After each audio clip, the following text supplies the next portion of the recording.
को powered by techno.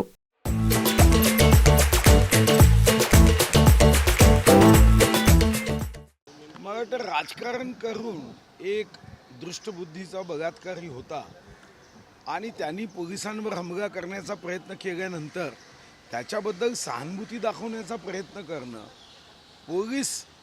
ज्या पोलिसांनी आपलं संरक्षण करण्यासाठी जे मेहनत करतात, कष्ट करतात, त्यांना आपण अशा पद्धतीने कठड्यामध्ये उभं करणं, आपण प्रत्यक्षदर्शी नसताना आपल्या कल्पनेचा विकास करत एका बलात्कारी व्यक्तीच्या संदर्भामध्ये सहानुभूती व्यक्त करणं हे खरंच आश्चर्यजनक आहे.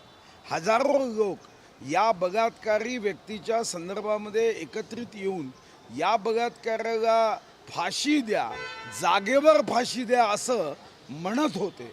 तोच बलात्कारी पोलिसांच्या जीवावर उठला आणि आता मात्र राजकारण करायचं. राजकारणासाठी राजकारण होता कामा नये. यामध्ये आपण स्वतः या व्यक्तीला फासावर लटकवावं. महाविकास आघाडीचे लोक सांगत होते फासावर अटकवलं पाहिजे. न्यायदानाच्या प्रक्रियेला उशीर होतो. आता तेच लोक पोलिसांच्या जीवावर एखादा आरोपी गुन्हेगार पोलिसांच्या जीवावर उठला त्याच्याबद्दल सहानुभूती दाखवत आहे. मला तर कधी कधी या राजकीय नेत्यांच्या वागण्याचं एक आश्चर्यच वाटतं.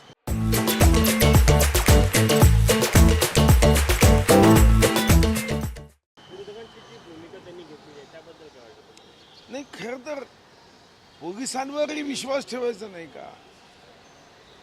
ते पोलीस तर काही कोणी राजकीय पक्षाचे सदस्य नाही. त्यांच्या जीवावर जर कोणी उठला तर ते वाट पाहतील का? आता तर्क वितर्क की त्यांनी पायावर गोळ्या मारल्या, मग तुम्ही पायावर का मारल्या नाही. मला वाटतं की हे तर्क वितर्क आणि विरोधकांनाही एक नवीन व्यसन लागलं आहे. कसाब चाय गोळीतून हेमंत करकरेजी शहीद झाले नाही असं म्हणणारे हे लोक आहे. कपोकल्पित कथा करायच्या आणि तेव्हा यांचंच सरकार होतं. फासावर कसा पटकला तेव्हाही यांचंच सरकार होतं. पण मतासाठी काय करतील याचा काही भरोसा ठेवता येत नाही.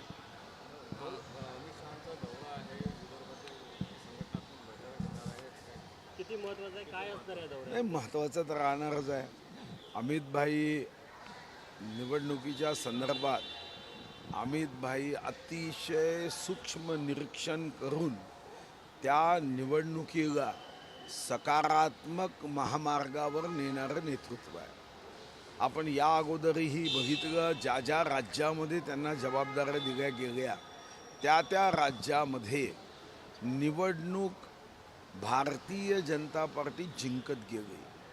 आणि अमितभाईंचा दौरा हा कार्यकर्त्यांशी जो संवाद आहे, माझा विश्वास आहे की अमितभाई निवडणुकीमध्ये कार्यकर्त्यांनी कशा पद्धतीने विजयापर्यंत पोहोचायचं त्याचं अतिशय उचित मार्गदर्शन अमितभाई करतील.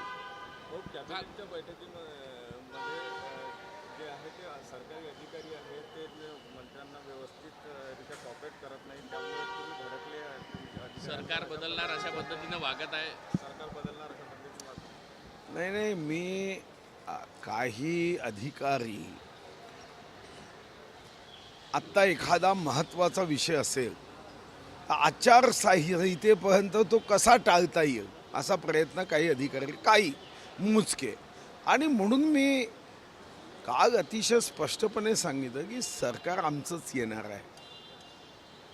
काहीही झालं तरी सरकार आमचं येईल. कारण आता ज्या पद्धतीने मुख्यमंत्री महोदयांच्या नेतृत्वामध्ये जे निर्णय केले त्या निर्णयालाच कुठंतरी काही अधिकारी कमी जास्त होईल अशा पद्धतीने वागतात.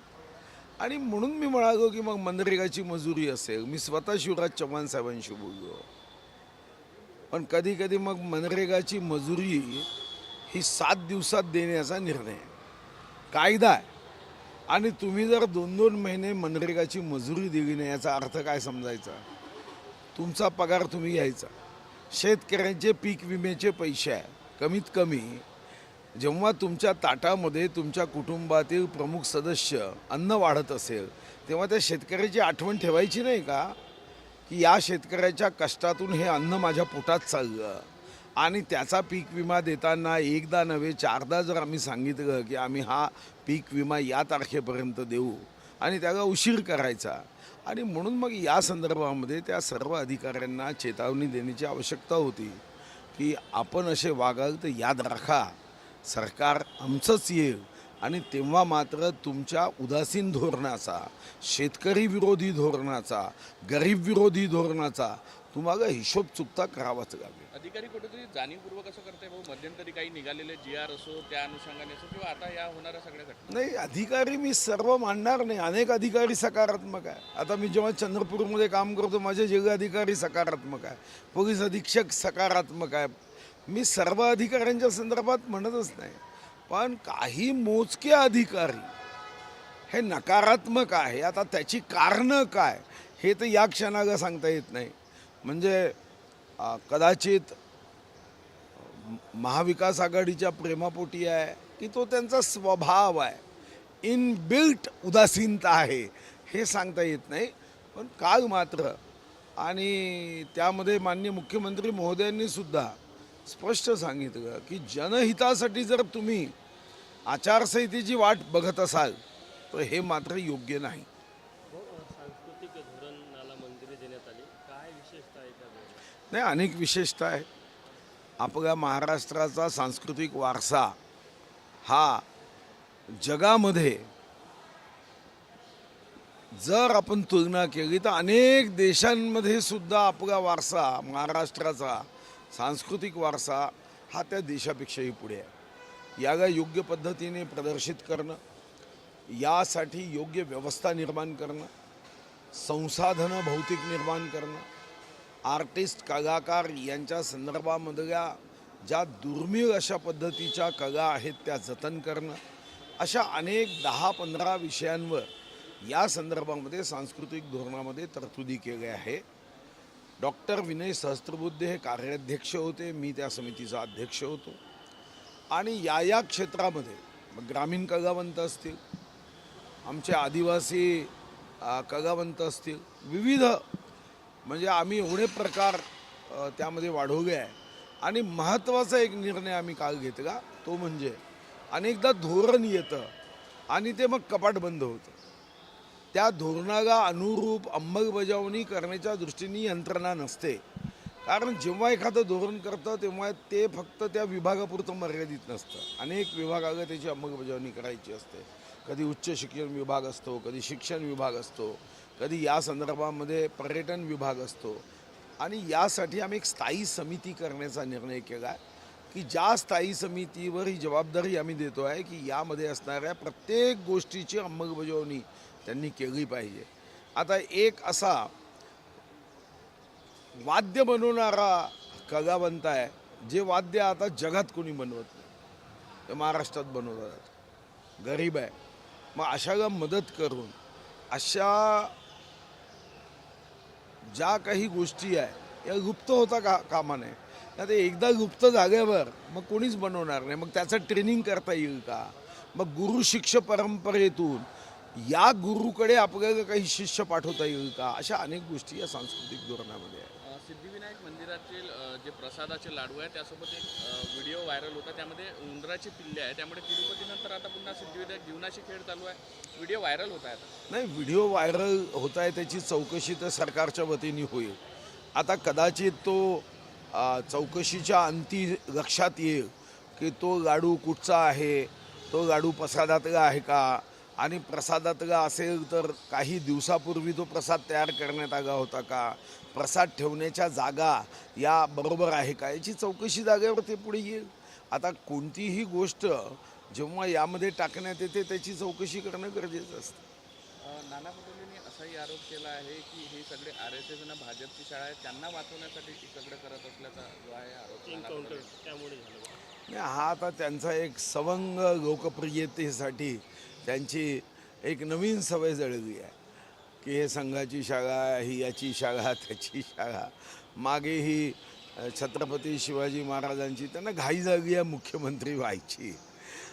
त्यांना असं वाटतं की आता लवकर आपण कधी मुख्यमंत्री होतो आणि आता ठीक आहे, बाशिंग मांडग्यावर अशा गोष्टी होतातच. अजित पवारांना कुठेतरी जाणीवपूर्वक हे बाहेर काढण्याचा प्रयत्न जो आहे नाही, तो मला कसला वाटतं ते की करते आहे, काय नेमकं आहे? महाविकास आघाडी काही लोकांना हाताशी धरून असं नरेटिव्ह पसरवत आहे. कागज अजितदादाशी कागही आमची चर्चा झाली, वर्धेच्या सभेतही चर्चा झाली. आता अजितदादाची स्पष्ट भूमिका आमच्यासोबतच पुढे जाण्याची आहे आणि आमची भूमिका अजितदादासोबत नेण्याची आहे. त्यामुळे मला वाटतं की जागा वाटप चालू आहे, अतिशय आनंदात आहे, हसत खेळत कॅबिनेटमध्ये आम्ही सर्वजण बसतो. मग अशा कपोकल्पित गोष्टी करणारे, नरेटिव्ह सेट करणारे कोण आहेत?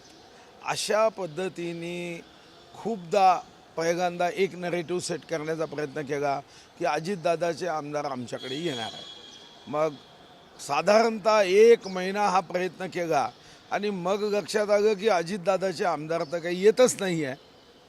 अजितदादाचे आमदार इतका प्रयत्न करून मग आता दुसरा नरेटिव्ह सेट करायचा की अजितदादा महायुतीमधून बाहेर पडणार.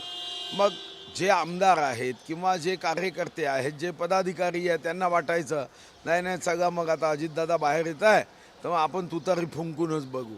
हे सर्व नरेटिव्ह आहे, हे षडयंत्र आहे. आणि हे खरं आहे की महाविकास आघाडी हे षडयंत्र करण्यामध्ये यांचा कोणी हात पकडू शकत नाही, नरेटिव्ह सेट करण्यामध्ये कोणी हात पकडू शकत नाही आणि खोटं बोलण्यामध्ये तर ऑलिम्पिकच्या आयोजकांनाही सुवर्ण मेडल नाही, गोल्ड मेडल या स्पर्धेसाठी ठेवलं तर ते मात्र महाविकास आघाडी घेतल्याशिवाय राहणार. को पावर्ड बाय टेक्नो.